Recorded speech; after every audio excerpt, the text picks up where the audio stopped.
Welcome back, everybody, to the You Ask We podcast, the show where you ask the questions, they answer them, and I'm just the guy in the middle. And this week, we have a quick, short episode, but an amazing guest. He's the co founder of Sports1 Marketing and formerly served as a CEO for the renowned Leigh Steinberg Sports and Entertainment Agency, which is actually the inspiration of the Jerry Maguire movie. And right now, he uses his services to be a life coach, to speak to amazing crowds, and just make everyone happy overall. I want to give a warm welcome to Mr. David Meltzer. How are you? Yeah, I'm amazing. Thank you so much. Great to be here. Yeah, thank you for being here. So we got a few questions for you today that people submitted. So let's just get into it. This first one comes from Kyle.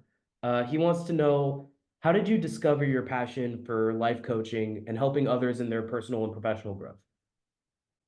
Well, I've shifted the paradigm of finding my passion, and I have a system that says I'm applying my why to all things that are important to me. And as I develop my mission to empower over 1 billion people to be happy, to teach them how to make a lot of money, help a lot of people, and have a lot of fun, because I've never met anyone that makes a lot of money, helps a lot of people, and has a lot of fun that isn't happy.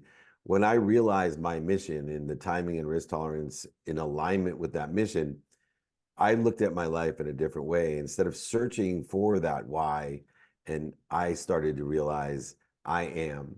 I am my skills in that trajectory, that divine direction. I am my knowledge of who and what, and I am my desire.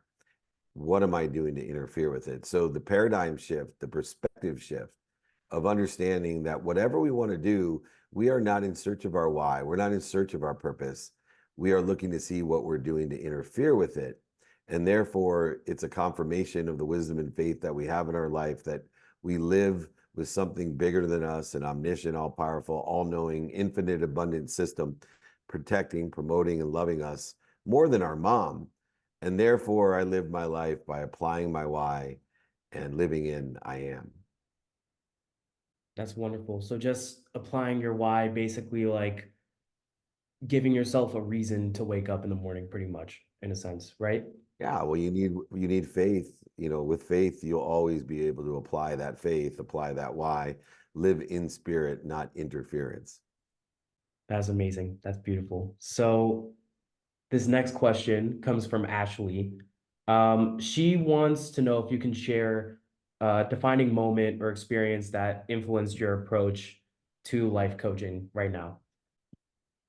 For me, it was my own experience of losing everything, and understanding that defining moment of losing over $100 million, going bankrupt, having to tell my mom, who was the only reason I wanted to be rich, to buy her a house, that not only was I bankrupt, but I had my name on her title, so she had to move and be evicted from her home. And so that defining moment shifted my perspective from being punished in a world of not enough, where everything's to me, to actually seeing here 15, 16 years later that I'm loved, promoted, and protected by what seems to be my basement had a basement. And so when I realized that my capabilities and all humans' capabilities are not to be aware of or understand outcomes, but to learn from those outcomes in order to effectuate getting us to a bigger place, a better position. And instead of being punished, living in a world of not enough, that we can all live in a world of more than enough by finding the light, the love, and the lessons through gratitude, forgiveness, and accountability to promote, protect us, aggregate, accelerate, and compound the outcomes in our lives in a divine direction to something bigger and better. So you basically approach life with a glass half full type of method. Overflowing. My glass is overflowing, not half full. I mean, it's like I couldn't wrap my head around it. It's like how could someone with like so much pain like be able to like look at life with such overwhelming positivity? I just don't get it. But it's When you're looking for what you want, when you're looking for the light, the love, and the lessons, then you're going to have and find light, love, and lessons. You will get what you seek. What the distance of resistance that between what you seek and what you receive or are given simply is wisdom and faith, and it requires gratitude to find that light, love, and lesson. So uh, today and every day, I might spend minutes and moments in blame, shame, justification, shortages, voids, obstacles, defining moments, setbacks, failures, mistakes, but only minutes and moments. All other time is spent in the collection, the recollection, the remembrance, and the reminder of what I'm walking with. And once again, applying the why to accelerate, aggregate, and compound my journey. I see. That's awesome. That's wonderful. So, moving on to like the overall like methods on how to look at life. This question comes from Courtney. What principles or values would you believe are crucial for personal success and fulfillment? For that is daily practices. I think you need to know your values, know your daily practices, and know your execution model. For me, the daily values are gratitude, empathy, accountability, and effective communication.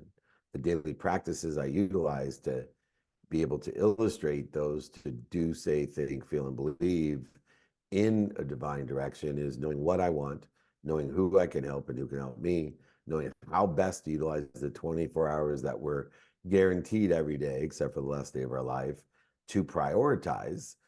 Prioritization being the antidote to feeling overwhelmed or procrastinating in order to apply our why. So know your what, your who, your how, and your now. You will apply your why. And then finally, what I utilize as an execution model is understanding the abundance in the universe of options, opportunities, and touches of favor. So to execute on abundance, you need to capture those. You need to distribute those. You need to prioritize the ones that you have received and then execute on those. So values, daily practices, and execution model are your best way to aggregate, accelerate, and compound the divine direction in your life. The funny thing about the four values with gratitude, empathy, and the other two, I still have that as a wallpaper on my phone from when I entered with you. I still have Thank it. you. It's like it's really true. It's like you need to carry yourself through life that way, just being thankful for everything that comes for you because it's a healthier way to look at life, I feel, in general. Absolutely. Yeah. So this next question, it's an anonymous question actually.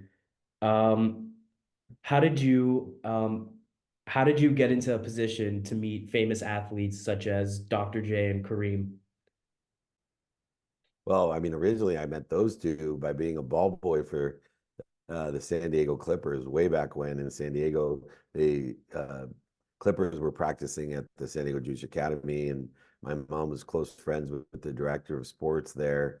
And I had begged him, asked him multiple times, and you don't get unless you ask, if I could be a ball boy. And that's where I got to meet when I was 12 years old, both Dr. J and Kareem Abdul-Jabbar, and many others, by the way. But the lesson that I learned at 12 was you don't get unless you ask. The powerful three words in the universe of wisdom and faith is ASK, ask. Ask for help.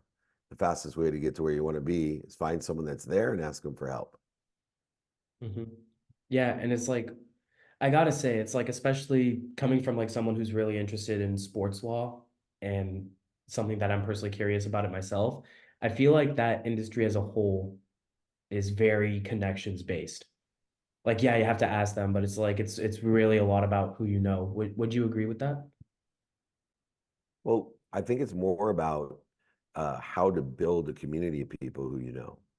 And so I think a lot of people take a shorter vision of, oh, you got to be on the inside circle of who you know. Look, there's plenty of people like Kareem that know a lot of people, but they're not a community of people that want to help each other and know people that can help each other.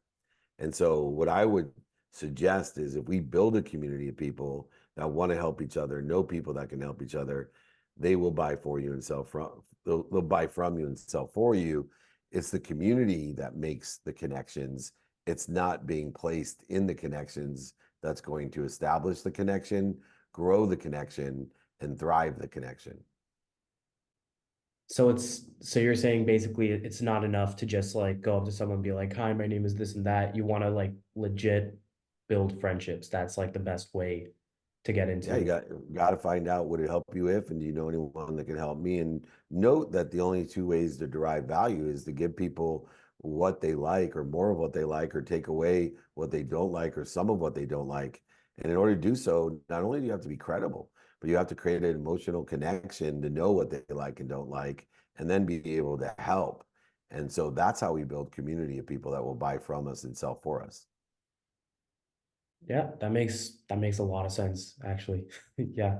Um, this next question comes from Lily. She's just curious, how do you recommend dealing with stress and maintaining mental well-being? You know, I believe that when we are stressed, we are at dis-ease. And what we want to do is practice identifying the fear by our reaction to it.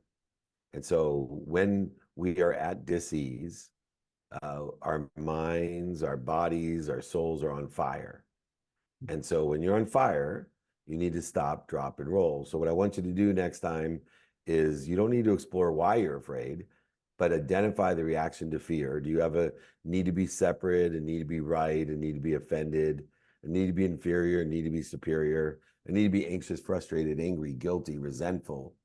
And when you recognize the needs of the ego, edging goodness out of your life, gold out of your life, growth out of your life, instead of resisting it, going over it, under it, through it, around it, denying it, cheating to it, lying it, just stop. Breathe through your nose, out through your mouth. Remind yourself, remember, recollect with that great, omniscient, all-powerful source that loves you, protects you, promotes you more than your mom. And then roll into the divine direction of what you want: a better place, a better position, a better situation, to be better, to have progress, to learn to love all that you do, and learn to love all that you don't love. And if you do this, I promise you, you will make a lot of money, help a lot of people, and have a lot of fun. So just relax, people. Uh, so the way this show works is the last question, it always comes from me. And that question is always, if you had to give one piece of advice to the people watching at home, what would you tell them? I would tell them to ask for help. You know, the fastest and easiest way to get to where you want to be is find someone that's already there and give them directions, or find someone that you can help get to where they want to be. I wake up every morning and I have a prayer. I pray for 10 people or more that I can help, and I pray for 10 people or more that can help me. This is the best piece of advice. It's the one that has helped me the most and cost me the most when I didn't do it. Ask for help, and I promise you, you will accelerate and aggregate, compound and exponential results in your life. Consequences, karma, and luck will be upon you, so that you can give more to be given more. To be aware of all that you're given through gratitude, empathy, accountability, and effective communication, and through worthiness, receive more. Living in a world of more than enough of everything for everyone. Not a world of just enough or not enough, but a world of more than enough. And that's what I wish for you, Eden. That's what I wish for everyone in your community. Part of that aspiration of living more, I'd like to offer everyone in your community. Email me, david@dmeltzer.com, david@dmeltzer.com. Be happy to sign a book, send it to you, pay for shipping, pay for the book. Be happy to change your life. Give me your time. I'll give you your vision. Thank you so much. What a pleasure it is being here. Yeah, help each other and ask for help, ladies and gentlemen. Mr. Meltzer, thank you so much for coming on. I really appreciate it a lot. If you guys liked this episode, short episode, but if it was short and sweet, if you guys liked it, make sure to like and subscribe. If you want to contact David Meltzer, he just said his email, make sure to email him. If you want to see what is going on, he's got going on, I'll add his links down below as well. If you want to see what's going on with the show, who's coming on next, if you want to stay in touch, my links are going to be down below as well. And with that, this has been the You Ask Me podcast. This has been David Meltzer. My name is Ed in Toronto, and I'll see you guys next week. Isn't it divine? Yup.